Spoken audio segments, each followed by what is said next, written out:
Hailey Bieber had always been the embodiment of poised confidence, even as her marriage to international pop star Justin Bieber was subjected to ongoing public speculation, especially concerning his well-documented history with ex-girlfriend Selena Gomez. Yet, during a particularly heartfelt interview this week, her famously composed exterior finally gave way. Exactly. We want to do all the inappropriate things here with you. I want to go on the record and say that there's no holiday I find more insulting than Valentine's Day. So actually celebrating it with you is something that I can have a good time with, because I would never celebrate this holiday with a man. Right. As a straight woman that likes men, I just want to go on the record for any future men that are watching. Don't ever try and pull any of this with me. And that's why I thought it was so fitting for you to be on this episode, because of your disdain. This will be the first and last time I'm celebrating Galentine's Day or saying the word Galentine's, but I feel like we're going to be saying that a lot. Yeah, we're going to have a counter that counts how many times each of us says Galentine's. So I'm really excited to have you here because you're the reason that I wanted to do this show. Oh, really? Yeah, I grew up watching Chelsea Lately every night. Oh, I love it. I remember watching your show and thinking, this is so cool and it's funny and it's relaxed and it's so clever, and I want to do something like that when I'm older. How old are you, 27? Yeah, you're older now. Well, I'm happy to be here, honey. This is so cute. Well, talk to me about why you hate Valentine's Day so much. What are the right words to use? It's very commercial, you know? Yeah. Like, oh, you're going to go get chocolates and I'm going to write you a special card on this day. It's like, just act like a normal person the rest of the year, and we don't have to have a special day for it. Show love and affection and be consistent about it. Like, if I had a boyfriend and he suggested or even bought me anything on Valentine's Day, it would probably be a wrap. That's how much you just are cringed out by it. I want just a consistent love storm. Honestly, you know what I get mean? that. What we can do is that moving forward, I will just make sure that we make plans with each other. Okay, that's fine with me. And then we'll just do that. Yeah, on Valentine's Day. That's better. You tell Justin and I'll tell whomever I'm sleeping with at the time. And then we'll just make our plans. Okay, perfect. I love it. I'm going to try to do this champagne tower situation. You need help? Yeah, I'm going to let you open it. Oh, here we go. Gorgeous. Open it. Whoopsie. So it has to overflow from the top and then it's all good. Oh, okay. Trickle down I don't want to do your job for you, though. Oh, look at this. You That's guys, look at what's fancy. happening here. And then we're going to drink all of them. Oh, perfect. I have a show in about 2 hours, so that's perfect timing. Okay, great. I mean, I love this so Isn't that far. nice? Yeah, this is cute. Do I have to do the other one, too? I'll do the second bottle. Okay, yeah. I think we should chip in, especially being two girls celebrating Valentine's Day together. Thank you. There we go. What was your favorite Valentine's memory ever? Do you have one?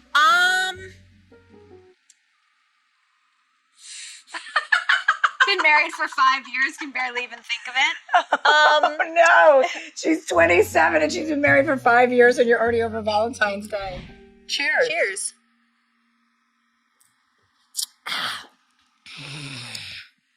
Oh, it's so refreshing, isn't it? So we have chocolate fondue, and we have dipping resources. Resources, I love it. Dipping resources. I think this is like a little coconut donut and like pound cake, maybe. Oh, God, I should have not taken my Ozempic this week. Okay, I'm going to get started.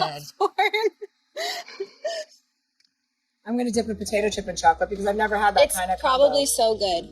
I mean, is it? Let's see it. Chocolate covered potato chips are good. I've had them. Not dipped in fondue, but Very sexual the way you're eating that strawberry. Very sexual, Hailey. staring at her straight in the eyes. I just wanted Chelsea to fall in love with me a little bit today. So you're from New Jersey. I grew up in Livingston, New Jersey, which was like very Jewish Italian neighborhood. Oh my God. Are you trying to seduce me? You have not stopped. Oh my God, Hailey.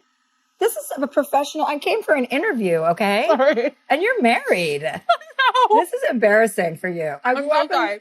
Oh no, that's okay. Just clean out your décolletage. I'll be over here drinking my 3 glasses of champagne. I'm just being like really inappropriate this I episode. know. And so from a very young age, I had a very strong personality and I wanted everyone in my family to listen to me because I was going to be the one who was going to lead. Mm-hmm. And they didn't take me seriously because I was so little. And then after a while, many, many years, now they know what's up. And you're the leader of the family. I'm the youngest and I'm the oldest at the same time. How many siblings do you have? 5. Oh, okay. How many do you have? I just have one. Oh, and you're the youngest or the oldest? The youngest. Oh, okay. So the youngest is the best position to be in I agree. because everybody loves you the most. I agree. I know. I tell my sisters that No all the offense. time.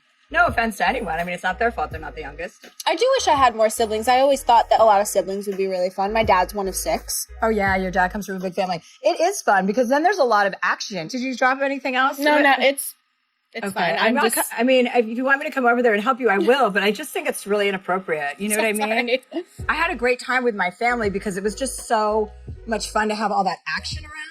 And now I have brothers and sisters and they all had kids, like, so I don't have to, you know? I have 8 nieces and nephews, so I can be the cool aunt. I come in hot, I spend money, I spoil them, and then I skedaddle before it really hits the fan. You know what I mean? I don't want any part of raising children or being around them for too many hours in a row. And if I ever were to have children, I would want 6 because that's how I grew up. And obviously I can't house 6 children, you know, especially at this late stage. I think you could. Well, thank you. I mean, I think... But I'd understand if you didn't want to. Yeah, you know, and I don't have really the patience for... Children don't respect me, and the feeling is pretty mutual.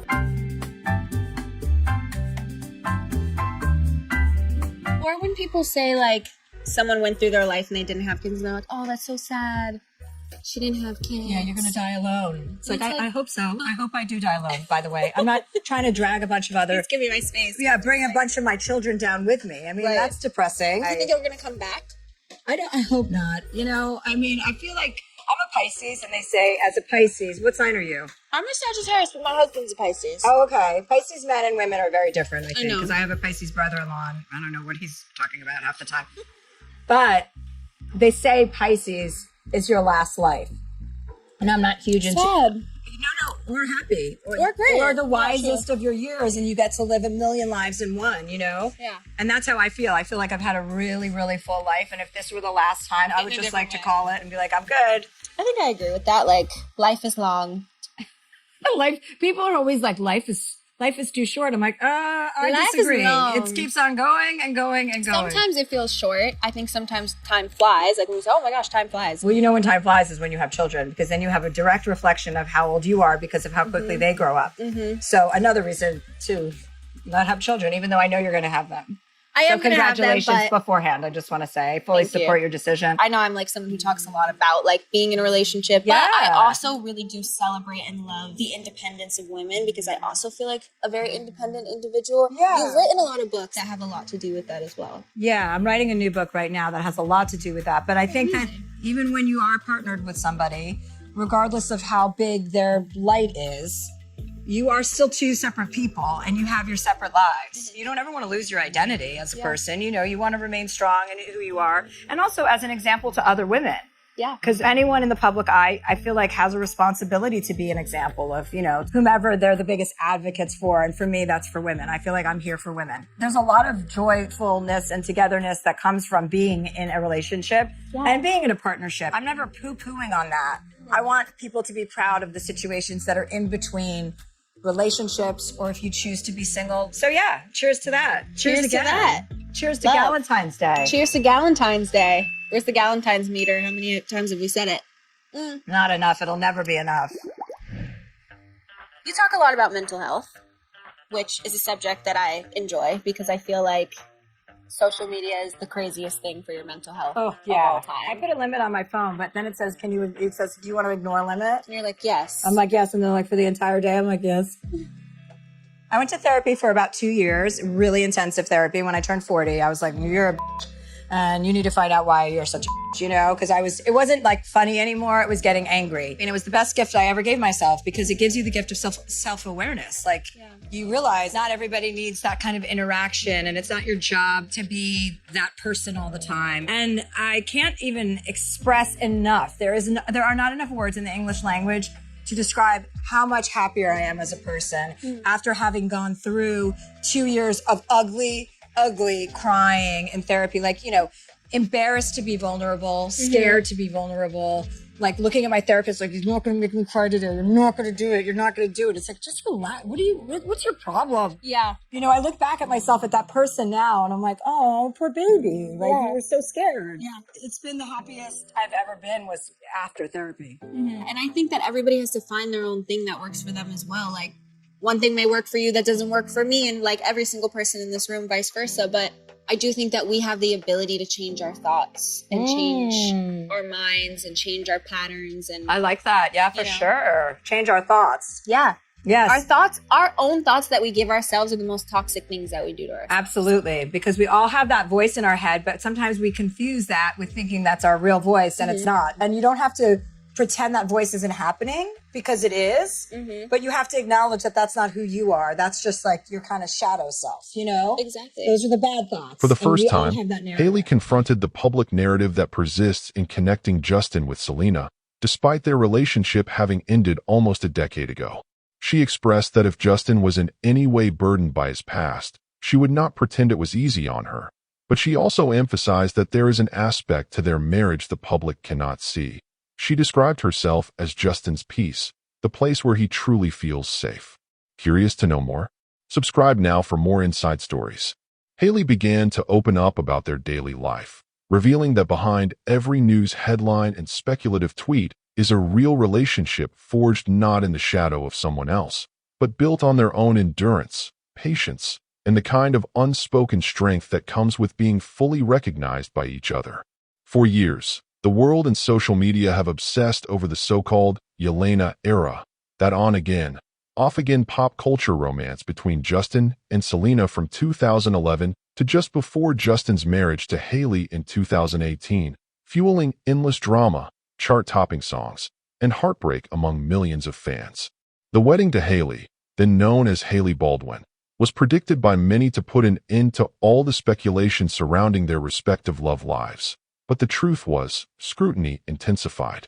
In her own words, Hailey revealed there were moments she doubted her own place in Justin's heart, quietly wondering if she would always be positioned by the public as just the woman who came after a significant love.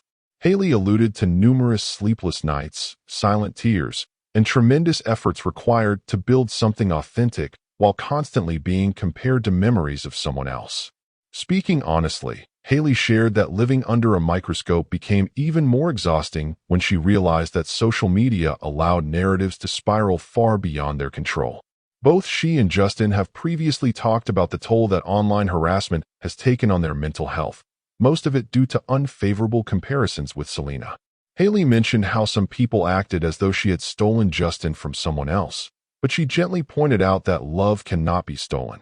It is something that evolves, shifts, and breathes on its own.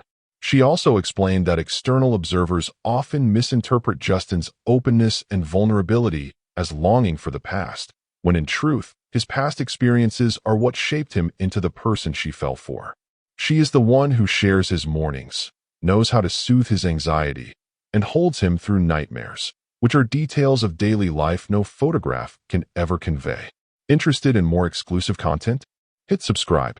When asked why the public continues to tie Justin so closely to Selena, Hailey offered her perspective. In celebrity culture, fans treat first loves as shared property and project their own narratives onto them, which gets amplified when fame arrives so young. Justin and Selena were teenagers when their relationship started, so their highs and lows became public entertainment. Hailey confessed that, for a long time, she believed her marriage would remain locked in competition with Justin's previous romance, even though nobody in their private world actually viewed it that way.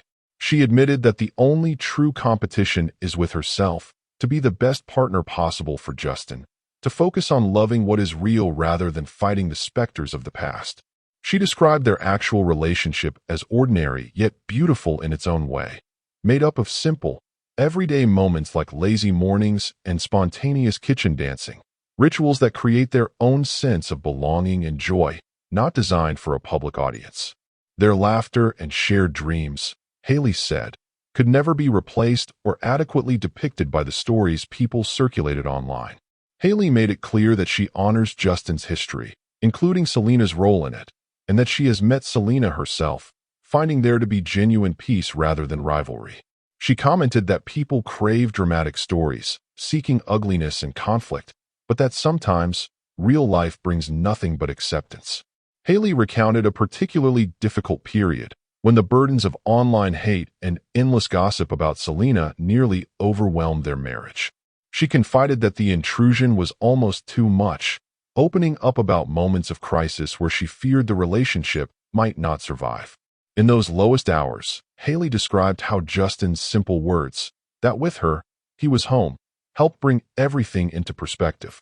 This single moment changed the way she viewed their bond, showing her that she did not have to erase anyone's past to become an essential part of someone's future.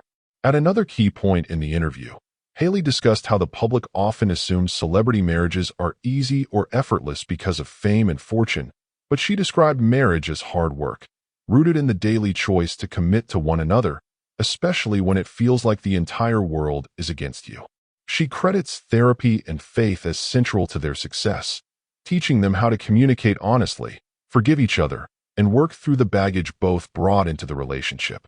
Hailey explained that their path was never simple, but these challenges allowed them to build a truly equal partnership focused on mutual growth. With rumors about an impending breakup making headlines again, Hailey's response was calm and determined. She asserted that their foundation was far sturdier than outsiders perceived, and that she knew her husband's heart better than anyone else ever could. She spoke firmly, saying that even if the world eventually lost interest in their story, or if the perpetual drama faded away, she and Justin would remain together, ready to keep writing new chapters in their own time and on their own terms. The final moments of the conversation captured the essence of what Hailey wanted the world to know. Justin's history will always be a part of him, but it is with her that he is really safe. That, she said, is all that truly matters, for she chooses love every single day, regardless of what anyone else says or believes. She remains unfazed by rumors, the existence of any ex, or the public's obsession with drama, believing that their quiet, steady, and fiercely authentic love is more than enough. Hailey concluded that some stories need no spectacle or script, and that the most remarkable love is often the kind that is silent, enduring, patient, and repeatedly chosen by two people who refuse to let anything or anyone come between them. In her view, the real story between her and Justin Bieber is still unfolding, and this time, no one but the two of them will decide how it ends. Like stories that inspire you? Subscribe for more.